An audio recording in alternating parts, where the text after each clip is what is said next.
Hello and welcome to my channel, Re-Vera. This is Steve. I just had a few things I needed to talk about. So let me get me all up on here. Hello, how's it going? So last night, obviously, Bernie Sanders lost in South Carolina, big way. We were expecting a loss. We were hoping for a win, like we always do, of course. It was a huge loss. Big whoop. South Carolina is a red state. It always votes red. Biden's been polling there for quite a while. So I don't think it's that big a deal. Super Tuesday is this Tuesday. So get out there and make sure you're voting.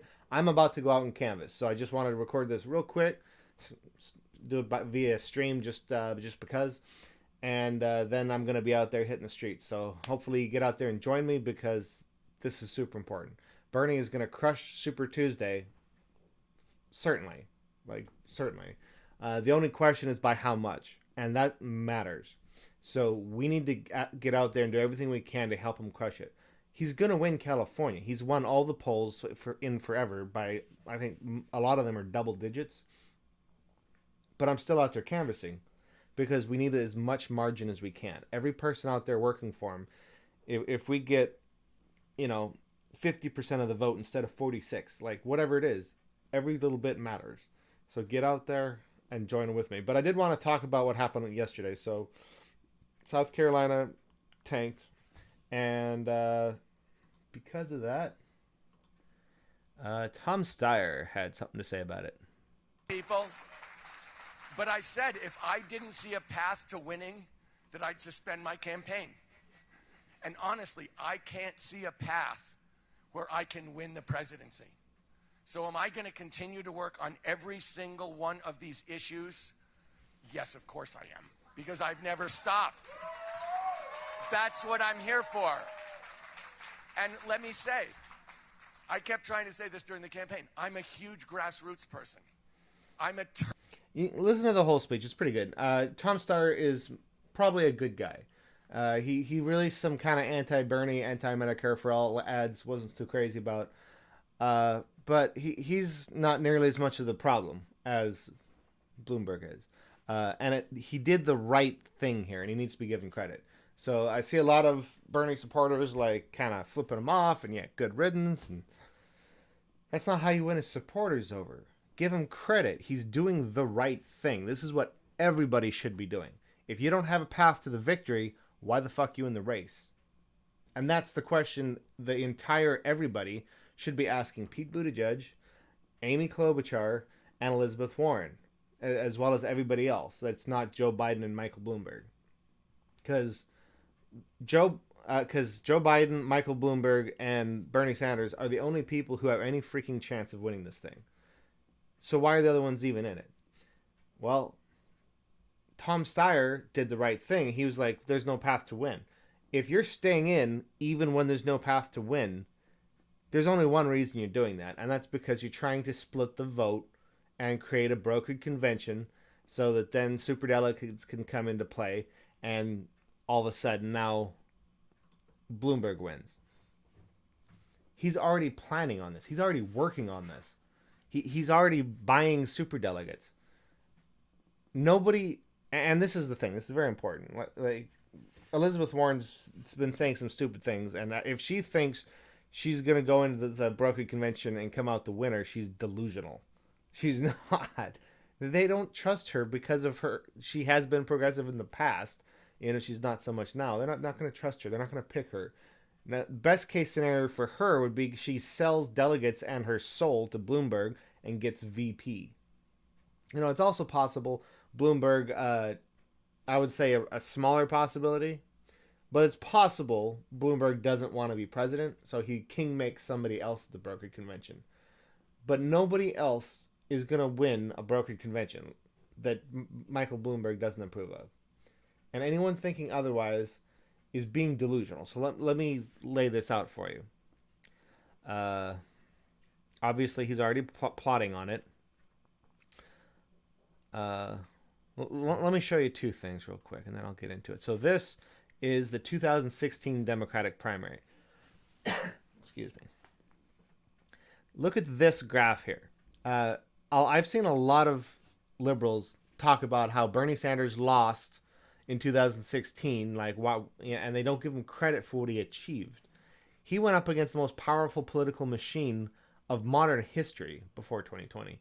Uh, like the Clintons have such a vast power. Like they owned the DNC. The DNC was in debt to them. The DNC literally had to send their press releases to the Clinton campaign for approval before they could release them. That was confirmed through WikiLeaks. It was a very powerful machine. They had a ton of money. They had all the endorsements. They had all the superdelegates. And look how close Bernie Sanders, who nobody had ever heard of before, like most people had never heard of him before that primary election. Look how close he won. If you're not giving him credit for that, you're a dishonest fucking hack. But that's not the point here. Look at this. Unpledged. This is superdelegates. Look how virtually all of them went to Clinton. 571 to Sanders 45. The superdelegates do not care about the will of the people. They will not vote for Bernie Sanders. So the fact that there's over 700 now and they're not going to vote for Bernie Sanders means in a brokered convention, there's only 2 people that win. So let me just go to one more fact before I go to my overarching point here. I should have pulled it up in advance.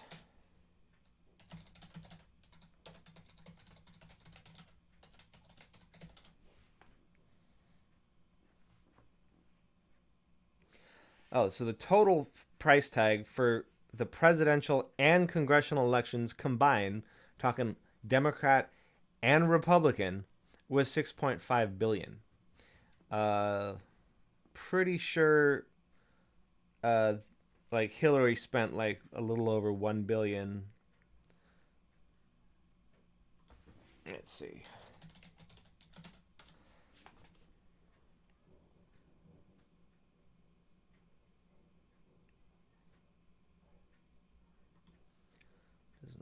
What's the total? Do we have a total?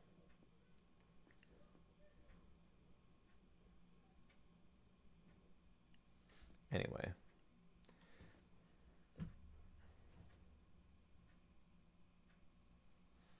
Receipts for $500 million. Oh, here we go. No.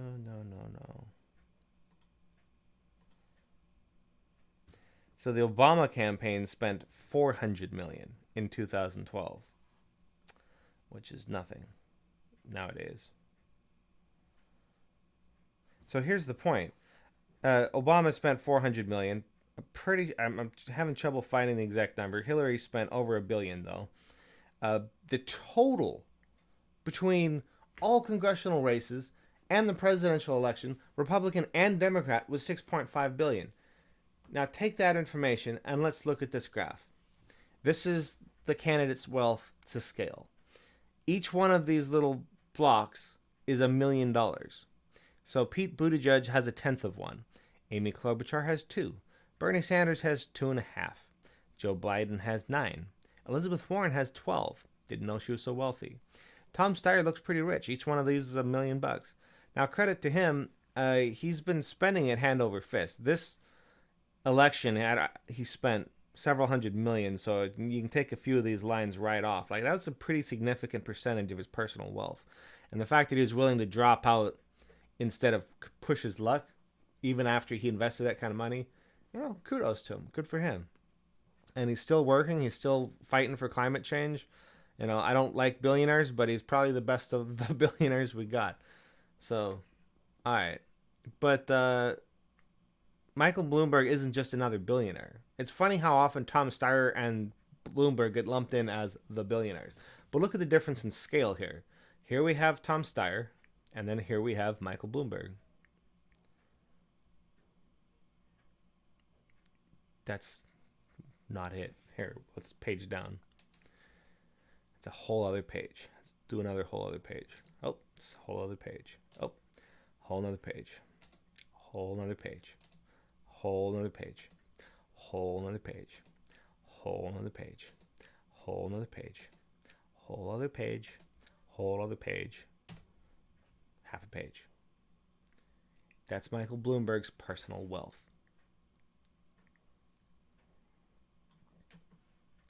So he can spend Tom Steyer's entire net worth outspending the total, and he's pledged to, by the way, like I don't, his pledge is like $1 or $2 billion to beat Trump and to elect himself, basically. But he can use Tom Steyer's entire net worth, and that would just be the interest on his wealth for this year.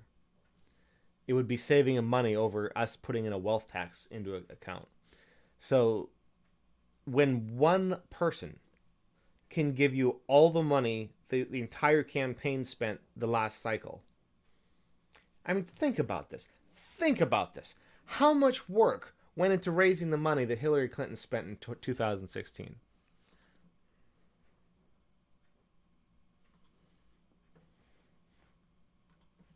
How many people donated personally? She did have some grassroots support. How many big dollar fundraisers did she do? How many wine caves? How many billionaires did she talk to? How many times did she have to get a few $1,000,000 from this billionaire and a few $1,000,000 from this billionaire? And high dollar fundraisers, which $2,800 a plate, and all this kind of stuff. They did nothing but fundraise for years. For years.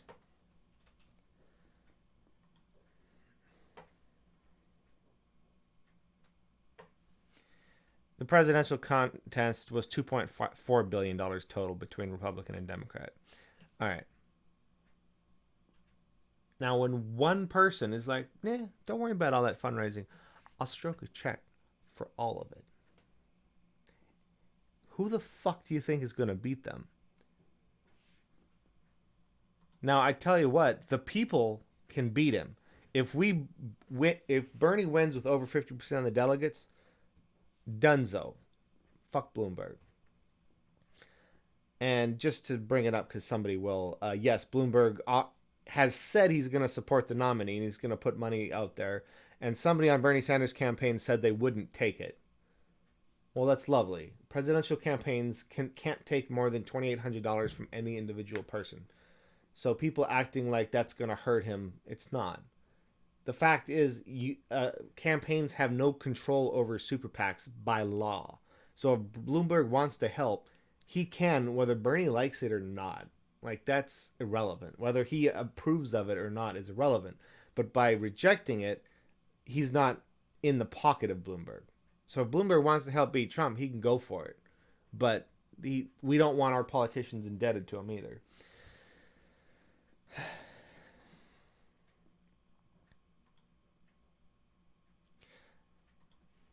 Yeah, he's already out there. He's already buying off superdelegates. He's already organizing.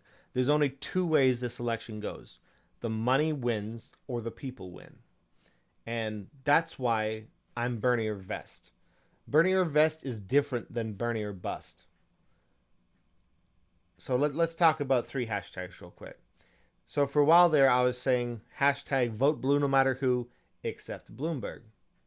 And I see this sentiment, if not the actual hashtag, all over the place online. There's a whole lot of Bernie supporters who are like, yeah, I'll vote blue no matter who, but not Bloomberg. He's not blue. He's not a Democrat. He's a GOP racist oligarch. Truth, obviously. But, I'll vote for Joe Biden. I'll vote for Amy Klobuchar. I'll vote for Elizabeth Warren. Whatever.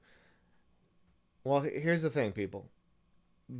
Vote blue no matter who, except Bloomberg, and Bernie or Bust are the exact same thing, because nobody else has any chance of beating Bloomberg in a brokered convention.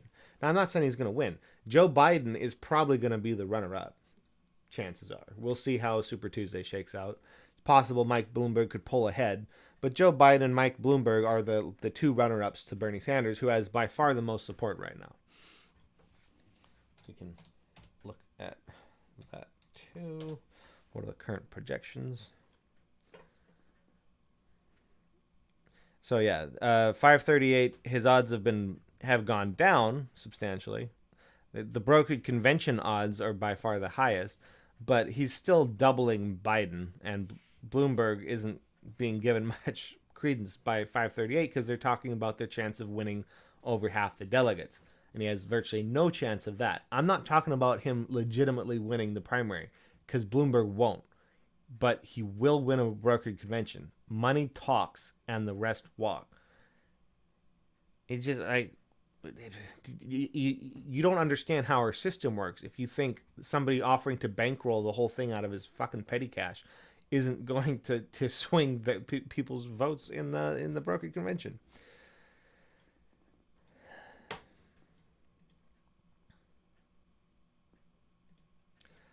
So, yes, Bernie or bust and vote blue no matter who except Bloomberg are the same thing. But I'm not either of those things, because Bernie or bust implies that if it's not Bernie, you're not voting. Or maybe you'll vote for Trump. But it's an electoral thing. And here's the thing. We can't do that this time. Like, that hashtag has to go away. I am not Bernie or bust. Because it's too fucking late for that. We have 1 decade to address climate change. We have fascism rising in this country, and it's already descended very deep into oligarchy. So the two big threats, fascism and oligarchy, that are stopping us from fixing climate change and wealth inequality and desperate poverty and all our other problems, are represented by Bloomberg and Trump respectively. And one of these three people will be president: Trump, Bloomberg, or Bernie. We don't have the option of not sitting on our couch. It's too fucking late for that. It's Bernie or vest, y'all. We have to be out there. We have to be in Milwaukee, or if you can't get to Milwaukee, wherever you are, do a protest. And we have to make sure Bernie's the nominee. And if he isn't, like, what else do we do but civil unrest? What else can we do but a French yellow vest style protest? I mean, we have to start shutting down infrastructure and protesting the streets and striking our jobs, because if we have to choose between a racist GOP oligarch and another racist GOP oligarch that's leaning more towards fascism, it's not much of a choice, y'all. They're both terrible. They're both horrible, and you can make a good argument that Bloomberg's worse than Trump. But there's so little difference there. It's like, what do we have to choose between? In 1776, the American people revolted because we weren't represented in our government. If the people vote for Bernie Sanders and he has the most votes and the DNC denies him the nomination and force us to choose between two racist GOP oligarchs, we don't have a fucking choice. We don't have fucking democracy. We can't go to the polling booth and get a voting booth and have our will represented. We don't have a choice on the ballot. We no longer have a democracy at that point. So what the fuck else are we gonna do? I'm not gonna sit on the couch. It's Bernie or vest. So get out there with me, and keep that in mind. Let's try to avoid talking about the irrelevant candidates. If they value democracy, they would drop out like Tom Steyer did. If Elizabeth Warren gave a shit about democracy, she would drop out. She has no freaking chance. If she stays in, especially past Super Tuesday when she's probably going to lose her own state, then she's only doing it because she wants there to be a brokered convention. And she wants Bernie to lose. She doesn't care about the will of the people. That goes for her, that goes for Pete, that goes for Amy. If there's not a viable path to your nomination and you don't drop out, you do not respect the will of the people. And that's horrible. Like, how do you call yourself a Democrat or a progressive if you want to ignore the will of the people? So yeah, when I'm online, I'm talking to people, I'm not interested in talking about irrelevant candidates. They shouldn't be in the race, because I guarantee they're not going to win. It's going to be Bernie, Bloomberg, or Trump in the Oval Office, and only one of them isn't a goddamn catastrophe and a nightmare. So if I'm talking to a Warren supporter or a Pete supporter, that's the point I'm going to make. I'm going to make it in love. I'm going to dial my rhetoric down a little bit. I'm going to be like, here's the facts. Like, what's your path to victory?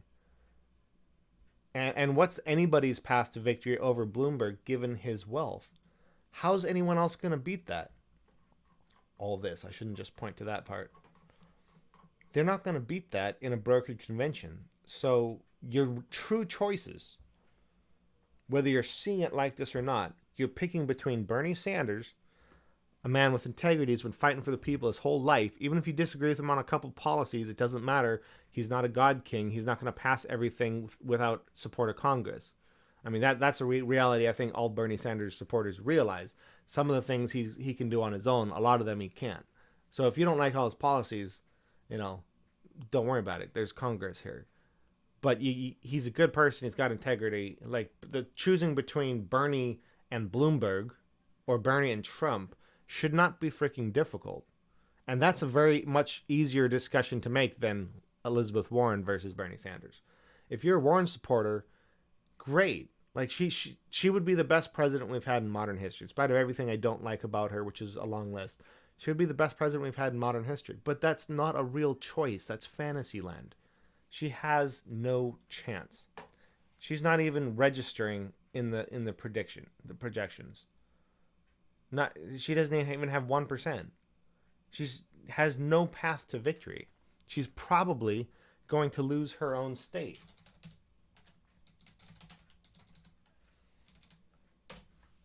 Just look at the polls real quick. Sanders double digits in California. Sanders winning Texas. If we win California and Texas, pretty much over. Doing really well in North Carolina. But look at this. Massachusetts, that's Elizabeth Warren's state, +2. If you can't even win your own state, you really got to drop out. Massachusetts +8 over here. So, since she can't even win her own state, she should drop out in advance of Super Tuesday if she cared about democracy, because she has no path to victory right now. Even if she wins her state, she has no path. So the fact that she's staying in it is trying to win delegates in her own state, because even if she comes in second, she will win delegates. Same thing with Amy. Why do they want to win delegates if they have no chance of winning the nomination? Because they want to sell them to Bloomberg in exchange for a spot in their cabinet, in his cabinet. That's it. Like, these people do not value democracy if they're not willing to do the right thing like Tom Steyer did. So get out there, and if you're online, make sure you're giving Tom Steyer credit and looking for his supporters, trying to pick up his supporters by being empathetic and saying good things about their candidate. You don't win friends by attacking people's who they like. It just doesn't work. So anyway, had to get that out before I get out there and canvass. So thanks for watching, guys. Let me know your thoughts. I appreciate all the comments I get. Would like to get more of them. So please put in a comment, and you can follow me on Twitter if you like.